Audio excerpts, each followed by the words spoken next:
Graça e paz, meus amados irmãos, mais uma vez estamos aqui, primeiro programa do ano que eu estou gravando, glória a Deus por isso, feliz por estar aqui compartilhando do amor de Deus, compartilhando da palavra do Senhor com cada um de vocês, gera expectativas do Senhor, tenho certeza que Ele vai falar com todos nós, o programa Palavra de Fé está no ar para acrescentar a nossa fé em Cristo Jesus, amém? Hoje vamos falar um pouco sobre conversão. Como é que vamos saber se a gente está convertido a Cristo Jesus? Como é que são as características de uma pessoa que vive uma conversão verdadeira? E é importante nós sabermos que viver uma vida agradável para nós e para o nosso próximo não é o suficiente. E nem a vontade de Deus para as nossas vidas de novo convertido. A vontade de Deus é o quê? Que a gente nasça de novo, que a nossa vida seja transformada. E é isso que nós vamos ver nesse tempo. João capítulo 3, versículo 3 ao 8, relata a história de Nicodemos, um homem agradável à religião judaica, cumpridor dos princípios da Torá e agradável à sua comunidade de fé. Mas nada disso impediu Jesus de confrontá-lo e incentivá-lo a quê? A nascer de novo. Pois sem nascer de novo é impossível entrar no reino de Deus. Essas foram as palavras de Cristo para ele. Então, Nicodemos não bastava ser um seguidor da Torá, ser um seguidor da sua religião, da sua crença judaica e fazer parte da sua comunidade local. Nada disso era suficiente para entrar no reino de Deus. E a nossa tendência, quando pregamos o Evangelho, é declararmos que Jesus mudará o casamento, mudará a sua vida, mudará seu comportamento, e lógico que Jesus fará tudo isso. Mas não dá para pensarmos que isso vai ser a base da nossa vida. Jesus não quer que você se sinta melhor consigo mesmo porque não está falando palavrões, nem mentindo, ou cometendo uma série de pecados que você acha piores que os outros pecados que você aceita. Jesus quer o quê? Que a gente nasça de novo. Ou seja, muitos pecados a gente acaba deixando de lado, mas outros a gente vai aceitando conviver com eles em nossa vida. E isso não é o suficiente para agradar a Cristo. Cristo quer o quê? Que a gente nasça de novo. Mas isso não é fácil, não é fácil. Por quê? Porque, primeiramente, não é fácil identificarmos comportamentos agradáveis a quem? Ao nosso coração. E aquele que não representa um novo nascimento em Cristo Jesus vai manifestar esses comportamentos que agradam a nós mesmos, que agradam ao nosso coração. E alguns desses comportamentos são: nós condenamos o pecado do mundo mais do que o nosso próprio pecado, ou seja, a gente critica o pecado de todos, mas não olha para o nosso pecado. Tiramos uma hierarquia para os nossos pecados e toleramos alguns, especialmente os nossos, mais do que os dos outros. Como eu disse anteriormente, a gente tolera alguns pecados mais do que os outros e criamos uma hierarquia. Esse aqui eu posso pecar, esse aqui não é tão grave, esse aqui é. Cristo não quer isso de nós. Cristo quer que nós nascemos de novo como novas criaturas em Cristo Jesus, formando parte do povo santo de Deus. Na igreja cantamos cântico e fazemos orações e louvores ao Senhor, mas não cânticos e orações de confissão. Ou seja, declaramos a Cristo que o amamos, mas não confessamos que pecamos contra Ele diariamente. Descrevemos nossos pecados como erros e não como pecados. Temos dificuldade em pedir perdão. Pedir desculpas é uma coisa, pedir perdão é totalmente diferente. Usamos a história da Bíblia para ensinar as crianças a se comportarem bem, em vez de lhes mostrares o Salvador. A Bíblia não pode ser algo que amedronte os seus filhos, mas ela deve ser a revelação do Cristo vivo. Esse comportamento agrada a nossa vaidade, o nosso orgulho e reflete uma vida agradável e não uma nova vida. Pois agindo dessa forma, pensamos que a melhoria de nosso comportamento nos torna merecedores de acessar o reino de Deus. Sabemos que a salvação não é por merecimento, então não é a melhoria do teu comportamento que te dará acesso ao reino de Deus. É somente através de Cristo, confessando Ele como único Senhor e Salvador, você receberá a vida eterna, você entrará no reino de Deus. Por esse motivo, Jesus, em João 3, nos confronta com a necessidade de renovação. A menos que alguém nasça de novo, são as palavras de Cristo para Nicodemos e para nós, não podemos ver o reino de Deus. A menos que alguém nasça da água e do Espírito, não pode entrar no reino de Deus. É necessário nascer de novo. Jesus está nos explicando que não é necessário oprimirmos a nós mesmos para sermos aprimorados, mas precisamos começar do zero a partir de Cristo e começando pelo arrependimento. Sendo assim, o nascer de novo não é continuarmos uma vida e tentarmos melhorar ao longo do caminho. Não, é nos arrependermos de tudo e começarmos do zero a nossa vida a partir de Cristo, gerando um arrependimento, uma mudança de vida em nossas vidas.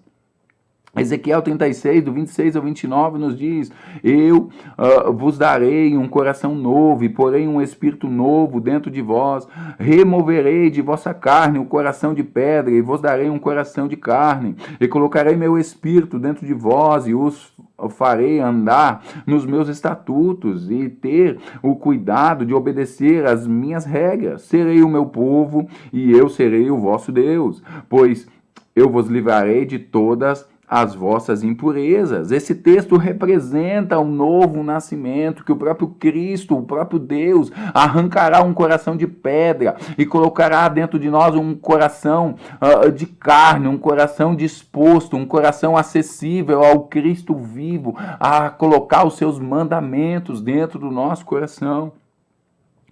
E por que eu preciso nascer de novo? Para ser salvo da ira de Deus. Efésios 2, Paulo diz que estamos mortos em nossas transgressões e pecados. Por esse motivo precisamos nascer de novo e sermos salvos da ira de Deus. O que acontece se eu não for salvo? Salmos 21, versículo 9, nos diz a consequência daqueles que não serão salvos. Farás deles uma fornalha ardente quando te manifestares. O Senhor os devorará em seu furor e o fogo os consumirá. Colossenses capítulo 3, versículos 5 ao 6 nos diz: eliminará, portanto, o que é terreno em vós, imoralidades sexuais, impurezas, paixões, desejos maus e cobiça, que é a idolatria. Por causa dessas coisas está vindo a ira de Deus sobre cada um de nós, que não confessarmos Cristo como suficiente Salvador.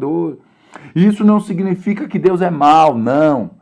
Deus é bom, Deus é amor, Ele só retribui merecidamente a injustiça e o pecado. Ou seja, quando não confessamos a Cristo, nós não temos outra saída, só há dois caminhos: ou é Cristo, ou automaticamente nós escolhemos a ira de Deus contra o pecador, contra o pecado. Mas entenda uma coisa: Ele ama o pecador, Ele ama aquele que está pecando, que está cometendo o erro, mas Ele ama ao ponto de esperar o arrependimento de cada um de nós. Pela graça de Deus que seremos salvos. Em Efésios 2, verso 8, Paulo nos alerta: pois pela graça sois salvos por meio da fé, e isso não vem de vós, é dádiva de Deus. Isso quer dizer que não somos merecedores de ser salvos, mas o Senhor, com o seu infinito amor que tem por nós, escolheu nos salvar. Através da fé em Jesus, nos arrependemos dos nossos pecados e reconhecemos que dependemos de Cristo. Assim, Ele nos coloca no lugar que já nos pertencia antes da fundação do mundo, de filhos amados em meio ao seu povo. É esse o lugar que o Senhor quer te reconectar antes da fundação do mundo. Ele quer te colocar no lugar de filho, lugar onde nós nunca devíamos ter saído. João capítulo 10, versículo 16, ele nos diz: eu tenho outras ovelhas que não são desse aprisco, também preciso trazê-las, e elas ouvirão a minha voz. Então haverá um rebanho e um pastor. Nós precisamos ouvir a voz de Deus. Nós precisamos ouvir a voz do bom pastor e ele está te chamando nessa tarde, nesse dia, nesse momento, chamando a você a se render aos pés dele, chamando a você a confessar a Cristo como o seu Salvador, chamando a você a escutar a voz dele e seguir os seus passos, seguir os seus exemplos. Colossenses capítulo 1, versículo 13, nos diz, ele nos livrou do domínio das trevas e nos transferiu para um reino do seu Filho amado. É isso que Cristo quer fazer com cada um de nós. É isso que Cristo quer fazer contigo, com a tua família. Ele quer te livrar do domínio das trevas e te transferir para o reino do seu Filho amado Jesus Cristo. 1 Pedro capítulo 2, verso 10 nos diz, antes não eram um povo, mas agora sois povo de Deus. Antes não tinham recebido misericórdia, mas agora recebestes misericórdia. Entenda isso. Antes de Cristo, nós não éramos o povo de Deus. Antes de Cristo, nós não recebíamos misericórdia. Mas em Cristo, nós nos tornamos o povo de Deus e recebemos a misericórdia do Senhor.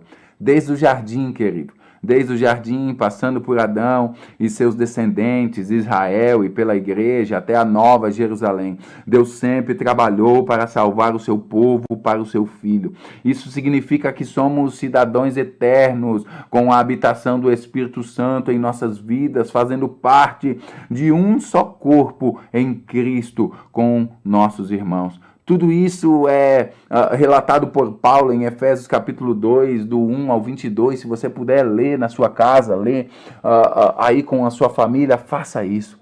Você faz parte do corpo de Cristo, onde ele é o cabeça e governa a sua vida.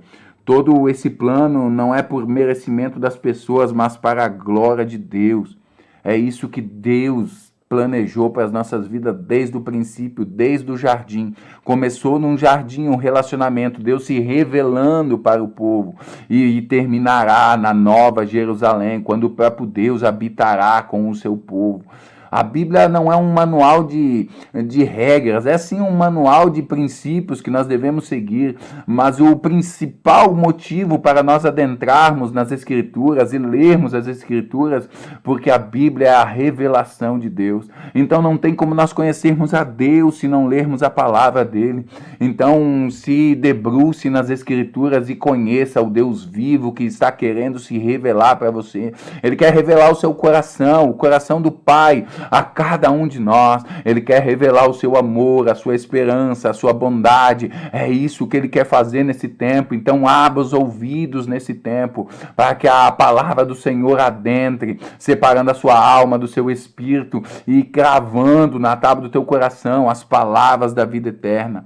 É a missão da igreja, como Paulo relata em Efésios 3, do 10 ao 11, é que a multiforme sabedoria de Deus seja revelada em todas as esferas. O reino que habita em cada um de nós necessita ser revelado nas regiões celestiais e trazido perante a humanidade. Com essa mentalidade, a igreja deixa de ser o lugar onde expressa o meu chamado, os meus dons, e passa a ser a comunidade em que a graça de Deus é demonstrada. É isso o papel da igreja. É isso o papel de cada um de nós, revelarmos Deus. Então, a igreja como um todo, a comunidade local como um todo, não é um lugar para revelar o meu chamado, os dons que Deus me deu, os meus talentos. Não, a igreja, a comunidade local, a nossa vida como o corpo de Cristo é revelar a graça de Deus, é revelar o que Deus fez em nossas vidas,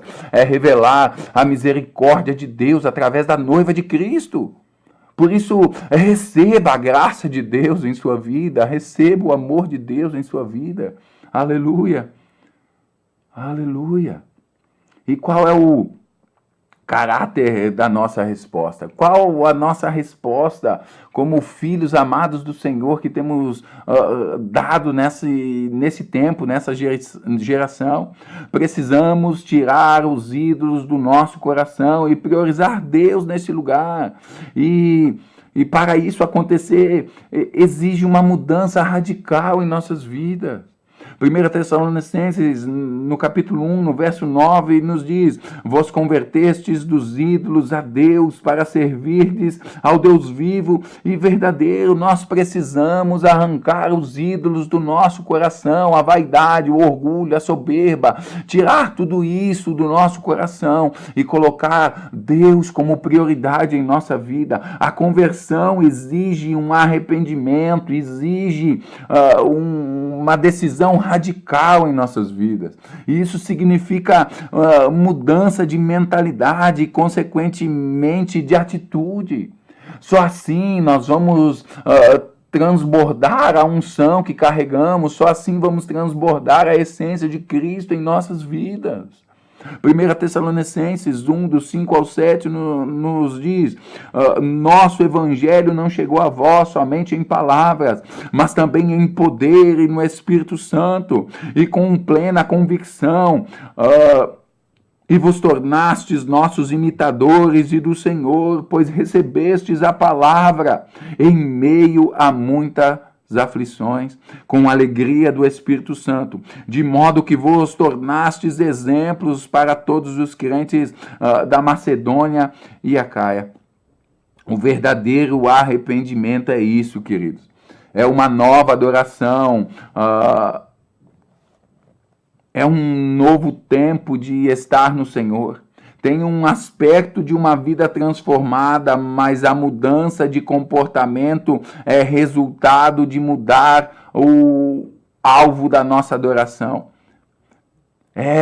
A nossa adoração ser direcionada ao Senhor, as nossas atitudes em forma de adoração ao Senhor. Então vai vir dias difíceis, vai vir dias de aflições, dias de angústias, onde você não vai querer revelar o Cristo que habita em você. Você vai querer revelar a carne que habita em você, porque a ira vai querer tomar conta de você, a maldade vai querer tomar conta de você, mas o fruto do Espírito, que é o domínio próprio, a mansidão, a paciência, também habita dentro de você. Cabe você deixar o Espírito Santo governar a tua vida, e ele revelará não os frutos da carne, mas os frutos do Espírito na sua vida, nesse momento, em nossos dias.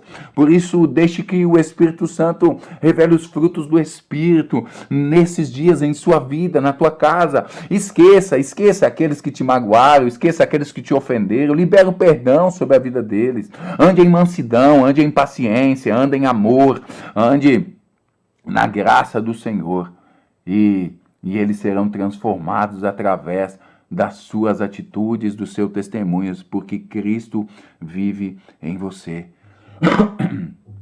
Perdão, queridos. E como é uma falsa conversão? Como eu vou saber que eu não me converti? Já vimos alguns aspectos de uma conversão verdadeira, algo que temos que fazer e buscar. Mas como eu identifico coisas que eu preciso mudar, que eu ainda não amadureci na fé, que eu ainda não estou bem convertido? O primeiro ponto é que nos empolgamos com o céu, com a mensagem do céu, mas consideramos uns cristãos e a igreja local uma chatice. Então, não tem como nós olharmos para Cristo, olharmos para o céu e não andarmos em comunhão com a igreja local e com os nossos irmãos. Não tem como nós querermos morar no céu com Cristo Jesus, entrar no seu reino, se nós consideramos os nossos irmãos uma perca de tempo. Muitos de nós são realmente difíceis de lidar, mas aí que está a graça, aí que está a beleza, aí que está o amor de Cristo. Por isso que ele nos chama de igreja. Nós temos que superar essas dificuldades e amar nosso irmão, ajudando ele a alcançar a maturidade necessária para estar cada vez mais aperfeiçoado com a beleza de Cristo. Outro ponto importante da falsa conversão: pensa que o céu deve ser ótimo, quer Deus esteja lá, quer não. Ou seja, não está preocupado com Deus, não quer o Deus, quer somente o céu. Pensa naquelas mensagens que lá as ruas vão ser de ouro, lá não vai haver choro, não vai haver dor. Ou seja, ele está mais preocupado com o seu estado que estará lá do que com a própria habitação de Deus. O céu não terá graça, o céu não terá sentido se Deus não estivesse lá. Por isso, querido, nós não temos que nos converter por medo de ir para o inferno ou algo do tipo. Nós temos que nos converter com medo de uma eternidade sem o Deus vivo, sem o Cristo vivo. O próximo ponto é, até gosta de Jesus, mas não se compromete com o pacote completo de obediência, santidade e sofrimento.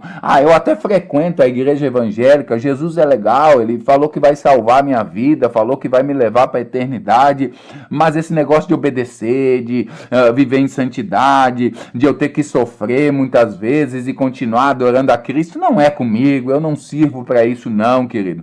É um pacote completo, nós temos que absorver tudo, não tem, nós não vivemos em um fast food, nós não vivemos em uma oportunidade de escolher o que quiser, não, vai lá e monta o teu lanche do que você quiser, pega as partes boas da palavra, as outras não quero, não, querido, a Bíblia é como um todo, Cristo é como um todo, não há maneira de nós vivermos o Evangelho se nós não vivermos ele por completo. Então receba o Evangelho de Cristo por completo, este mesmo Evangelho que te salva, ele quer que te santificar, por isso receba isso no Espírito.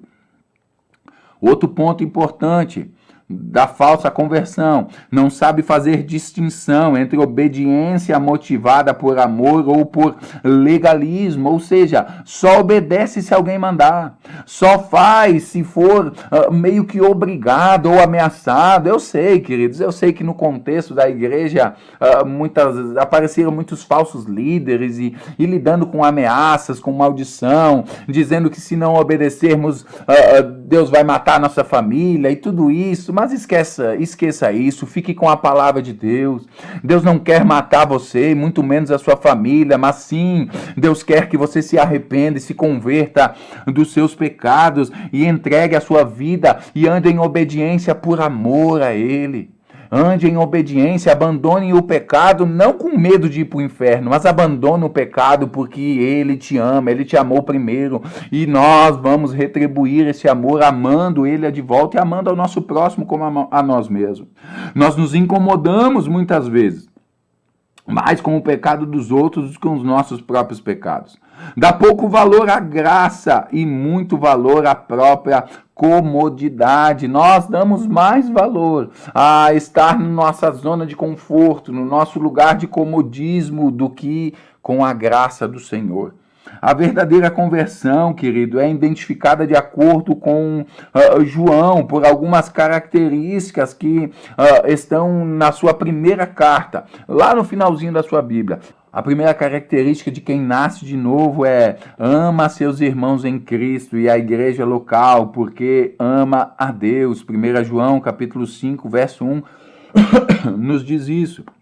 A segunda, deseja ter comunhão com Deus e não apenas a comunidade do céu. 1 João, no capítulo 1 e no capítulo 5 diz isso. Entende que seguir a Jesus significa discipulado, ou seja, nós vamos ter que passar por etapas, vai ser complicado, mas vamos vencer. Obedece a Deus por amor a Ele, não por medo. Anseia confessar seus pecados e abandoná-los. Dá grande valor à graça e pouco valor aos seus próprios desejos. Tornar-se cristão é assumir uma vida de arrependimento e mudança de vida diária, tomando, por exemplo, Cristo Jesus. Tendo, por exemplo, Cristo Jesus, que tomou a sua cruz, que nem era dele, e morreu por todos nós. E o exemplo que devemos tomar é isso, o que ele deixou. Quando estamos cristãos, quando somos crentes meninos, digamos assim, como como crentes imaturos, venha como está, venha a mim, vós que está cansados e sobrecarregados, e eu vos aliviarei. Cristo vai te aliviar. Mas quando estamos caminhando com Cristo em um certo tempo e estamos nos convertendo a Ele, e o nosso coração está amadurecendo em Cristo, agora nós temos que tomar um exemplo de Cristo, estamos dispostos, filhos maduros do Pai. Agora eu vou assumir a minha responsabilidade, eu vou tomar a minha cruz e vou seguir a Cristo. É tempo da igreja alcançar esse lugar de maturidade, tomar a nossa cruz e seguirmos a Cristo. A grande questão é que a gente continua nesse lugar de eu estou cansado e sobrecarregado e eu preciso que Cristo me alivie. Então, todos os domingos a gente nos reúne na comunidade local pedindo: Jesus, me alivia das minhas angústias, me alivia das minhas dores, opera esse milagre aqui, opera esse milagre lá, e Cristo está dizendo: tudo bem, eu posso fazer e farei no nome de Jesus. Ele pode fazer isso na tua vida hoje, na tua casa hoje, e fará no nome de Jesus. Mudanças e transformação, milagres, maravilhas e prodígios o Senhor fará na sua vida, no nome de Cristo. Mas até quando? Até quando nós vamos andar oprimidos e sobrecarregados e cansados? É tempo de nós tomarmos a nossa cruz e seguirmos a Cristo. É tempo de nós assumirmos esse compromisso, tomando a nossa cruz, convertendo o nosso coração verdadeiramente ao Pai e entregando os nossos caminhos para o Espírito Santo governar a nossa vida. É para isso. E para isso acontecer, precisamos ter fé. Fé no Senhor, fé no Espírito Santo. E ter fé não é simplesmente citarmos algumas palavras, alguns versículos bíblicos, ou confessarmos verbalmente Jesus, frequentar uma igreja para buscar aconselhamento espiritual ou algo do tipo. Ter fé não tem a ver somente com isso. Ter fé é confiar de todo o coração que Deus cumprirá suas promessas que estão na sua palavra. A verdadeira fé se apega a Cristo e não a abandona em nenhuma circunstância difícil. Confia nele que ele pode reverter qualquer situação. E mesmo quando ele não reverte, sabe, querido? Mesmo quando ele não muda a sua vida, mesmo quando ele não te cura, mesmo quando ele não te dá uma casa, mesmo quando ele não te dá um carro, mesmo quando ele não transforma a sua família, a gente entende que ele sabe o que é melhor para nós e tem o controle de tudo em suas mãos. Ou seja, ter fé é isso, é confiar que o Senhor sabe de todas as coisas antes mesmo de descer ao nosso coração, antes mesmo de descer aos nossos ouvidos, de receber nos nossos ouvidos. Que o Criador venha adentrar essa palavra na tábua do teu coração, venha transformar a sua vida, venha gerar fé dentro de você. Essa fé que se compromete, essa fé que está disposta a viver uma conversão verdadeira no Senhor. Amém, meus queridos? Que o Espírito Santo inunde teu coração com esse amor. Que a graça dele inunde a sua vida poderosamente. Que haja conversão verdadeira em nossos dias. Que a igreja do Senhor venha se manifestar com todo o seu poder, com toda a sua glória. No nome de Jesus. Que a luz dele resplandeça sobre a sua face. Até o próximo programa. Que Deus abençoe a todos. Shalom.